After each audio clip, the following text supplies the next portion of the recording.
자, 우편상식 4장 국내 우편물의 부가세 세 번째 OX 문제 같이 한번 풀어보도록 할게요.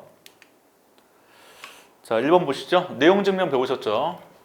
자, 내용 증명의 경우 우편 관서는 내용과 발송 사실만을 증명할 뿐 그 사실만으로 법적 효력이 발생되지 않죠. 그래서 우편 관서는 중개 역할만 해주기 때문에 아무런 영향력이 없습니다. 그래서 보냈다라는 날짜 이런 게 중요한 것 뿐이지 법적 효력은 전혀 발생되지 않습니다. 그래서 맞는 질문 되고요. 2번 내용 증명의 내용 문서에는 한글, 한자, 외국어, 숫자, 괄호 다 적을 수 있죠. 그래서 역시 맞는 질문 됩니다. 3번 자, 내용 증명의 대상은 문서에 한정하죠. 그래서 문서 위의 물건을 단독으로 취급 대상을 할 수 없고요. 함께 넣어서 보낼 수도 없습니다. 그래서 3번도 맞는 지문이 됩니다. 자, 내용 증명 발송인은 반드시 세 통을 제출해야 된다. 알다시피 이제 발송인 있고 가장 기본이 수취인 있고 그리고 우편 관서가 있죠. 요 기본 요 내용을 얘기하는 거죠. 그래서 발송인이 갖고 있는 게 등본, 우편 관서도 등본, 수취인은 원본 이렇게 되죠. 근데 반대에 세 통이라고 또 말하기 되게 애매한 게 수취인이 여러 명일 수 있죠. 그래서 요거는 수취인 2명이라면 그때는 4장이 또 필요하죠. 그래서 반드시 세 통을 얘기할 필요는 없다. 5번 동문 내용 증명 우편물. 동문이니까 문장이 똑같다는 거죠. 이거는 문장이 똑같다. 그래서 발송인이 있고 일단 우편관서 무시하시고 우편관서 있고 둘 다 이제 등본 되는데 이제 발송인이 수취인한테 2명한테 보냈다. 그래서 수취인 갑 있고 수취인 을이 있을 때 요 갑 받는 분 입장에서는 을의 성명 주소를 굳이 쓸 필요는 없다는 거죠. 그래서 지금 이렇게 보내게 되면 수취인 갑의 성명 주소만 넣으면 되시고 여기도 수취인 을의 성명 주소만 넣으면 되되 등본 쪽은 갑을의 성명 주소가 다 들어가야 돼요. 그래서 각 수취인의 주소와 이름을 전부 기록한 등본 2통 이거죠. 2통과 각 수취인 앞으로 발송한 원본을 함께 제출해야 된다 이거죠. 그래서 여기는 전부 기록되지만 여기는 전부 기록이 될 필요는 없습니다. 그래서 맞는 질문 되죠. 6번 다수인이 연명으로 발송하는 내용 문서의 경우 이건 다수인이 보내는 거예요. 그래서 발송인이 여러 명 있는 거 갑, 을, 병 있고 수취인이 1명 있는 케이스 이렇게 있는 케이스. 자, 발송인들 중 1인의 이름만을 우편물의 봉투에 기록한다. 그러니까 갑을 병을 다 쓸 필요 없다는 거예요. 대신 이름만 쓰면 안 되고요. 주소도 필요합니다. 이름 플러스 주소예요. 틀린 질문 됩니다. 7번 내용 증명의 취급 수수료는 A4 용지 규격이죠. 기준으로 내용 문서의 문서에 따라 계산하며 아니죠. 문서 아니었어요. 뭐였어요? 매수죠.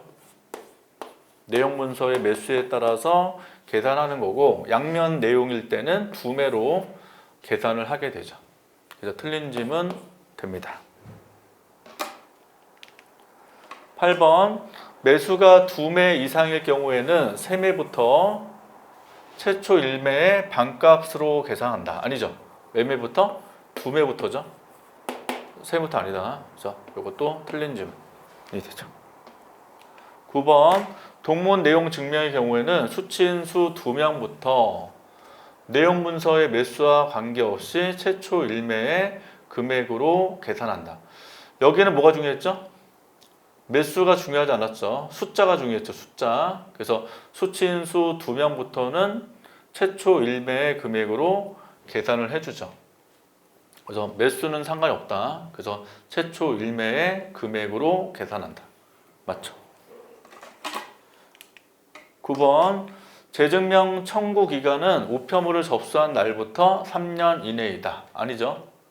접수한 다음 날부터죠. 다음 날부터. 그래서 다음 날부터 3년 이내에 재증명이 재증명. 요건 틀렸다. 보통 재증명은 분실할 수 있기 때문에 그 내용 증명 서류 갑자기 필요할 때 있기 때문에 재증명 청구할 수 있고요. 자, 내용 증명 인터넷 우체국 신청할 경우는 기본이에요. 청구에는 위임받은 사람, 즉 대리인이죠. 일반적으로 대리인은 안 돼요. 왜냐, 인증 과정이 필요하기 때문에 발송인이나 주로 수취인 위주로 한다라고 보시면 되겠다. 그래서 11번도 틀린 질문이 됩니다. 자, 12번 열람 당시 내용 증명 취급 수수료의 반액을 열람 문서 한 통마다 각각 수수료로 진수한다. 일단 내용 증명 재증명도 있고요.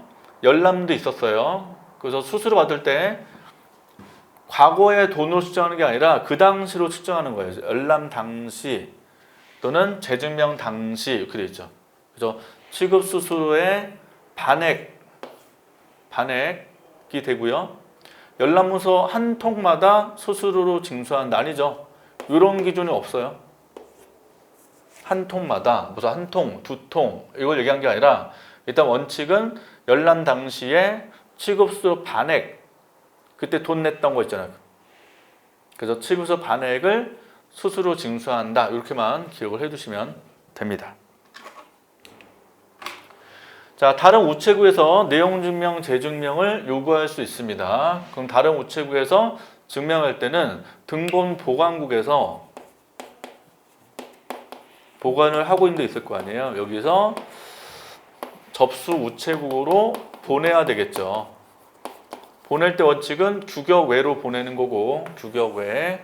그 다음에 당일특급 아니었어요? 뭐예요? 이길특급으로 보내는 거죠. 이길특급. 그래서 요거는 틀렸다. 자, 14번 배달 증명도 있었죠. 발송 때 배달 증명도 있고요. 발송 후에 배달 증명도 있습니다. 원칙은 등기 우편물에 한정하여 취급합니다.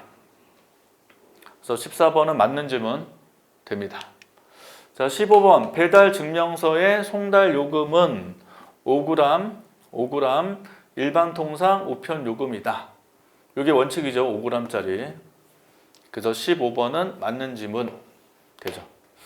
그래서 증명서를 보낼 때 보통 이제 증명서 보내는 거는 배달 증명서를 쓴단 말이에요. 수취인이 거기다 사인 같은 거 할 거 아니에요. 그래서 송달 다시 보낼 때 5g 일반 통상 우편 요금이 됩니다.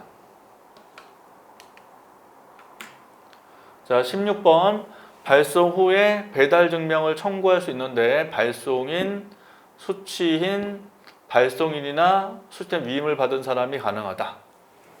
아니에요. 발송 후에 나중에 배달 증명은 이제 청구는 원칙상 발송인 수취인만 필요한 거거든요. 일반적으로. 그래서 요거는 빠집니다. 16번 역시 X가 됩니다. 자, 17번 발송 후 배달 증명은 우편물을 발송한 다음 날부터죠. 기준은 3년 아니죠? 3년은 무조건 내용 증명이었어요. 그래서 1년이죠, 1년. 그래서 역시 틀린 질문 됩니다. 자, 18번 인터넷 우체국 발송 후 배달 증명 서비스는 배달 완료인 D+1부터 신청이 가능하죠. 18번은 맞는 거. 인터넷 우체국 발송 후 배달 증명 서비스예요. 인터넷 우체국 통해서 하는 거. D+2일부터 신청 가능하다. 19번 인터넷 우체국 발송 후 배달 증명 서비스의 이용 요금은 한 건당 1,600원입니다. 외워두셔야 되고 결제를 하면 출력할 때 바로 출력이 안 될 수 있잖아요. 그래서 다음날 12시 아니라 24시까지 밤 12시까지 출력이 가능합니다. 틀렸어요? 20번 자, 국내 특급의 취급 제한 중량은 통상 30kg이고요. 30. 소포는 20kg입니다.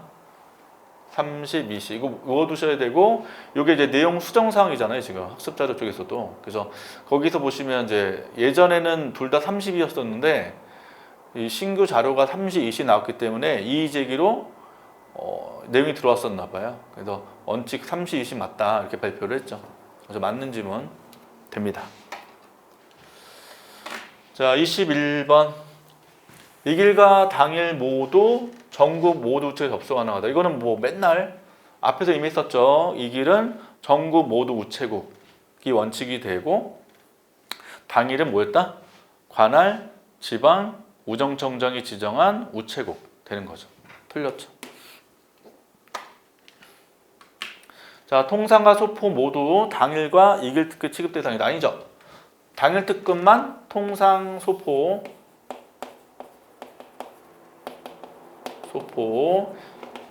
이길 특급은 통상만 됩니다. 이렇게. 그래서 이거는 틀린 질문이 되죠. 자, 23번. 특별 송달 우편물의 첨부된 우편 송달 통지서 용지의 무게는 우편물의 무게에 합산합니다. 맞아요. 일단 잘 보실 게 특별 송달의 개념을 잘 기억하셔야 되죠. 그죠? 군사 우편 이런 거. 그래서 뭐 영장 같은 거 날라온단 말이에요.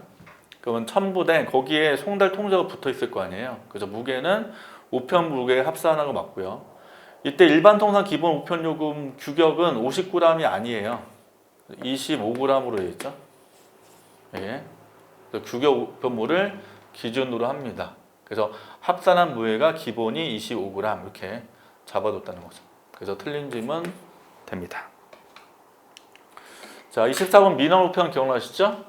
예전에는 주로 이제 대학교 졸업장을 대학교로 요청한 거. 그러면 갔다 왔다 2개의 봉투가 필요하기 때문에 민원 우편 취급용 봉투는 2장을 쓴다는 거죠. 발송용과 회송용 갔다 오는 거 2장을 사용을 해야 됩니다. 맞죠? 자, 25번 민원 우편은 이길 특급으로 배달을 합니다. 이때 민원 우편 발급 수수료의 송금을 5,000원으로 제한한다 라고 되어 있고요. 대신 수수료가 5,000원 넘을 수도 있죠. 그땐 예외라고 규제되어 있습니다. 자, 27번 민원 우편 회송요금 돌아오는 거예요. 돌아오는 거. 그럼 돌아올 때니까 거기에 대학 졸업장이라면 졸업장을 넣어서 그 다음에 잔돈도 넣어서 보내는 거죠. 수수 남은 돈. 그래서 약간 무게가 있기 때문에 50g 규격요금이 원칙이죠. 기준이다. 맞아요. 자, 28번 착불 배달 우편물이 수취인 불명, 수취 거절 등으로 반송된다면 발송인한테 반송 수수료 징수하죠. 왜냐면 원칙이 착불 배달 우편물은 수취인이 돈을 내야 되는데 반송되는 케이스란 말이에요. 그때는 발송인한테 반송 수수료를 징수하나 알다시피 계약된 게 배우셨고 이미 우편 요금만 징수하는 건 뭐였어요? 일반형 아니죠? 맞춤형이죠. 이렇게. 자, 이렇게 해서 저희 4장 문제 같이 한번 다 풀어봤습니다. 다음 시간에 다른 장 또 내용 연결해서 가도록 하겠습니다.